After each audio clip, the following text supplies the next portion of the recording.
हाँ, जीत गई। सेमीफाइनल जीत गई, अब फाइनल है। अच्छा। 24 में फाइनल है। 350 प्लस रहेगी। ये फक्र की बात है, हर हिंदुस्तानी को ये फक्र होना चाहिए कि 370 खत्म हुआ। तो आप शायद चुनाव को नहीं देख पा रहे हैं। 14 का चुनाव, 19 का चुनाव, अभी 5 स्टेट में चुनाव हुए। तो हमारे साथ कुछ लोग और भी जुड़ चुके हैं। दिल्ली यूनिवर्सिटी में मैं आया हुआ था, तो यहाँ पे स्टूडेंटों से बात करी और कुछ भी लोग और सज्जन जुड़े हुए हैं, उनसे बात करते हैं, पूछते हैं उनका क्या कहना है मोदी सरकार को लेके। तो भाई साहब, आपका शुभ नाम? संजीव कुमार तिवारी। कहाँ से हैं आप? मैं दिल्ली से ही हूँ। दिल्ली से हैं। अच्छा, आप क्या सोचते हैं पिछले 10 सालों को लेके मोदी सरकार के जो 10 साल का कार्यकाल रहा है, उसको लेके क्या सोचते हैं? कैसा काम किया उन्होंने? बहुत अच्छा काम किया है। बहुत बढ़िया काम किया हर है। जगह मोदी क्या सरकार लगता है फिर से चुन के आएंगे? फिर से आएगी। अच्छा, क्या लगता है लोगों का क्या मुद्दा रहेगा 2024 के चुनाव को लेके? क्या क्या सोच के वो वोट डालेंगे? देखिए, मोदी के ऊपर लोगों को गारंटी, विश्वास जो है उनका, एक नारा है ना, मोदी है तो मुमकिन है।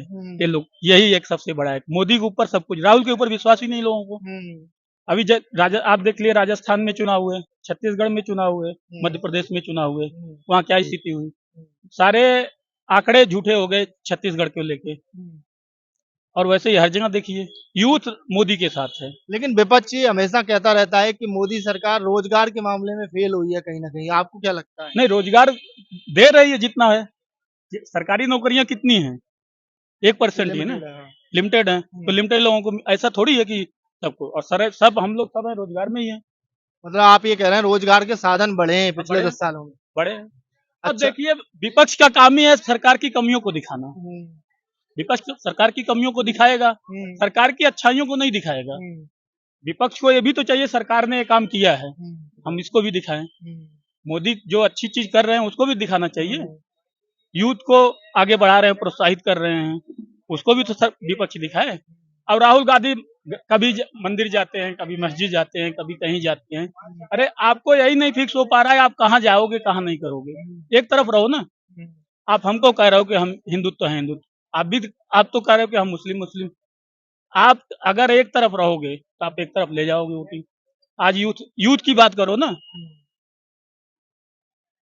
लेकिन कांग्रेस के लीडर कहते हैं कि यूथ तो राहुल गांधी के साथ है। तो आप शायद चुनाव को नहीं देख पा रहे हैं। 14 का चुनाव, 19 का चुनाव, अभी 5 स्टेट में चुनाव हुए। तो आप शायद इसको नहीं देख पा रहे हैं कि यूथ किसके साथ है। ताजा उदाहरण मध्य प्रदेश की देखिए। मध्य प्रदेश में 162 सीटें हैं, जिसको कि कोई उम्मीद भी नहीं थी। तब पता चल जा रहा है ना, यूथ यूथ महिलाएं सारे तो इन्हीं के साथ हैं। तो क्या लगता है 3 राज्यों में जो बीजेपी की जीत हुई है, उसको क्या लगता है 2024 का ये सेमीफाइनल था जो बीजेपी हाँ, जीत गई? सेमीफाइनल जीत गई, अब फाइनल है। अच्छा। 24 में फाइनल है। कितनी सीटें आई क्या लगता है आपको? हम तो, अगर हमसे पूछिएगा एक आम नागरिक के अनुसार, तो 350 प्लस रहेगी। 350। हम्म। कहाँ के रहने वाले हैं आप? हम तो यूपी के रहने वाले हैं उत्तर प्रदेश और के। यहाँ रहते हैं दिल्ली तो विश्वविद्यालय आप में। योगी जी की नगरी से हैं। योगी जी कैसा काम कर रहे हैं? योगी जी बहुत अच्छा काम कर रहे हैं, क्योंकि हमारा रहना बहुत कम होता है, लेकिन जब भी जाते हैं बहुत अच्छा काम है। बहुत अच्छा काम हाँ, कर रहे बहुत अच्छा काम है हैं। योगी और जी का। राम मंदिर बन रहा है, कितनी खुशी हो रही है? देखिए, अगर हिंदू के नाते पूछिएगा तो बहुत अच्छी खुशी है। वैसे तो हर भारतवासी को खुशी होनी चाहिए। हाँ, ऐसा नहीं है कि राम सिर्फ हिंदुओं के हैं, हाँ, नहीं पूरे नहीं, भारतवर्ष के नहीं राम नहीं हैं। नहीं, भारतवर्ष में हिंदू और मुस्लिम भी हैं, सिख भी हैं, ईसाई भी हैं। अगर वो राम को मानते हैं तो उनको भी खुशी होनी चाहिए। बिल्कुल।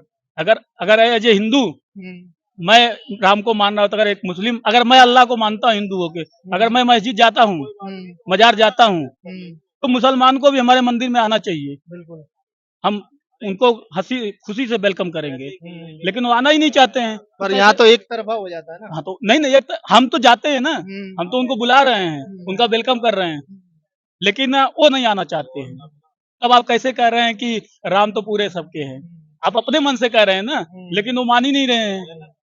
लेकिन कहा तो यही जाता है कि राम तो पूरे भारतवर्ष के हैं। अगर भारतवर्ष के होते नहीं तो नहीं, वो तो ये जन भी जन के हैं, ये भी जन एक जन के कड़वी हैं। सच्चाई, अगर पूरे भारतवर्ष के होते तो इतना टाइम नहीं लगता हाँ, राम मंदिर बनते, हाँ, बनने में। त्रिपाल में नहीं रहते भगवान, बिल्कुल सही सुप्रीम बात कोर्ट नहीं जाना पड़ता। है।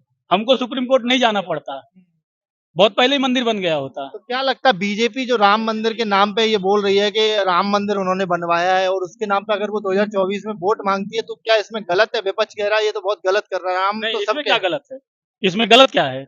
अगर उन्होंने बनवाया, उनके कार्यकाल में बना है, तो उनको राम मंदिर के नाम पे वोट मांगना चाहिए। बताना चाहिए कि हमने राम मंदिर बनवाया है। वो तो कहते हैं सुप्रीम कोर्ट ने बनवाया नहीं, है। सुप्रीम कोर्ट तो पहले भी था, कांग्रेस के समय में भी था। कांग्रेस के राजीव गांधी ने ताला खुलवाया था, तो क्यों नहीं उन्होंने मंदिर बनवाया? तमाम कांग्रेस की सरकारें ही तब से थी। ये लोग तो उनका अस्तित्व भी नकारते थे। नहीं, कपिल सिब्बल ने सुप्रीम कोर्ट में केस लड़ा था।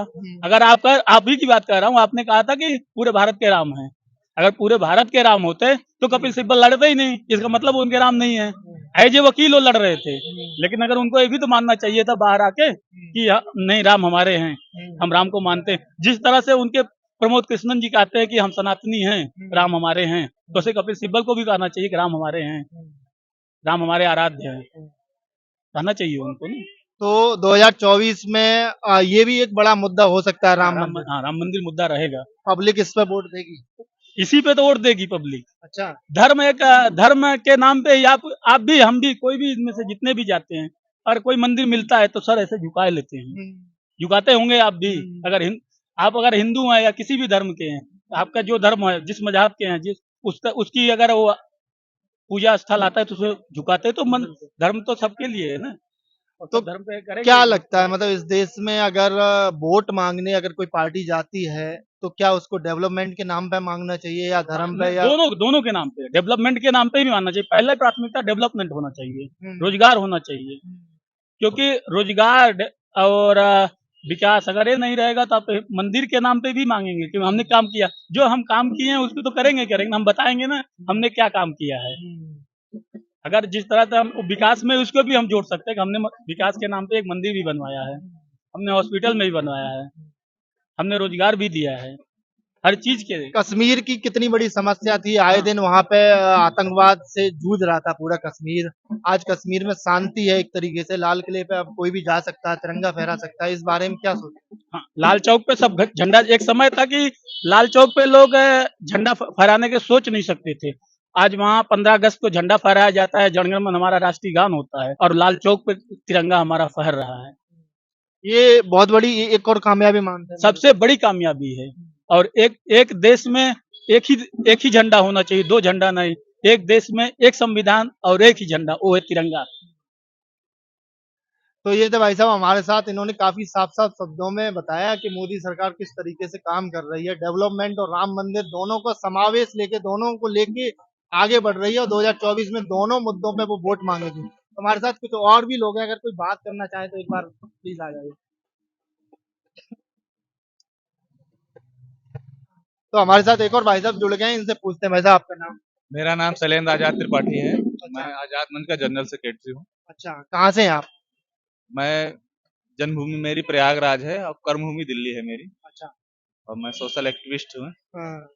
दिल्ली में निवास करता तो क्या लगता है आपको 2024 में मोदी सरकार फिर से आ रही है? हूँ। जैसा माहौल है अभी देश भर में, उससे लग रहा है कि आ रही है 101%। बट कुछ त्रुटियां हैं, अगर वो समय रहते सुधार लेती है मोदी सरकार। जैसे? जैसे मोदी के नाम पे तो टिकट मिल जाता है, लोगों को जीत के आ जाते हैं, पर अपने क्षेत्र से वो अछूते रहते हैं, जनता के साथ उनका कांटेक्ट नहीं रहता है। हाँ, ऐसे बहुत सारे सांसद हैं। अभी जो वर्तमान में सांसद है, ऐसे कम से कम 80 से 100 सांसदों का टिकट कटेगा। अभी चुनाव हुए हैं, जितने भी सांसद थे उनको विधानसभा का चुनाव लड़ाया गया है, कहीं ना कहीं वो फेलियर थे अपने क्षेत्र में एक सांसद की हैसियत से। तभी उनको क्षेत्र में लगाया गया कि आप काम करिए। तो ये बहुत बड़ी बात है कि मोदी ने डंडा चलाया कि अपने क्षेत्र में काम करोगे तभी आगे आप पार्टी में रहोगे, क्षेत्र में रहोगे, विधायक बनोगे, सांसद बनोगे। तो ऐसे बहुत सारे सांसदों का टिकट काट के विधानसभा का टिकट दिया और जीत के आए भी हैं। तो इसकी तारीफ करेंगे कि बदलाव हो रहा है राजनीति में। मेरी मांग है कि अभी देश भर में जैसे सूरज की रोशनी में कोई रोक नहीं सकता, कोई बंटवारा नहीं कर सकता, हवा में कोई बंटवारा नहीं कर सकता, तो ऐसे भेदभाव की राजनीति ना करें। एक देश एक कानून की हम लोग मांग करते हैं कि देश भर में एक कानून हो। ऐसे बहुत सारे कानून बने हैं। आज हमारा भारतवर्ष अमृत महोत्सव मना रहा है। मैं समान वर्ग का हूं, मुझे पीड़ा है कि कहीं ना कहीं मुझे छला गया है कि मैं जात से ब्राह्मण हूं, तो मैं चांदी का कटोरा लेके पैदा हुआ हूं। ऐसा ये भारत का संविधान बनाया गया है। मेरी मांग है कि सभी मानव एक समान है, तो सबको एक समान ही अधिकार दिया जाए। कोई भी सरकारी योजना आती है तो सभी वर्गों के लिए बराबर आए। अगर एक माता पिता के 3 बच्चे हैं और एक हष्ट पुष्ट बच्चा है और एक बच्चा कमजोर है, जिसका मतलब ये नहीं कि जो हष्ट पुष्ट बच्चा है उसका राशन पानी बंद कर दो कि वो दुबला हो जाए तो उसके बराबर आ जाए। मेरा कहने का है उसको सारी सुविधाएं दो पर छूट नहीं। मेरिट के साथ खिलवाड़ नहीं करना है। एजुकेशन में इतने सारे बोर्ड बने हुए हैं अलग अलग राज्यों के, जब इतने सारे अलग अलग बोर्ड हैं तो जब वैकेंसी कोई निकलती है, क्या एक बोर्ड के माध्यम से निकलती है? नहीं निकलती है। वैकेंसी में कोई बदलाव नहीं होता है। दिल्ली का पढ़ने वाला बच्चा सीबीएसई बोर्ड से पढ़ रहा है, यूपी का यूपी बोर्ड से पढ़ रहा है, मध्य प्रदेश बोर्ड से पढ़ रहा है, उनके सिलेबस अलग अलग होते हैं। मेरी मांग है कि एक एजुकेशन बोर्ड होना चाहिए पूरे देश भर में, एक यूनिफॉर्म होना चाहिए सारे विद्यार्थियों का। बहुत बड़ा भ्रष्टाचार हो रहा है देश भर में। ये जो प्राइवेट स्कूल है, संस्थान है,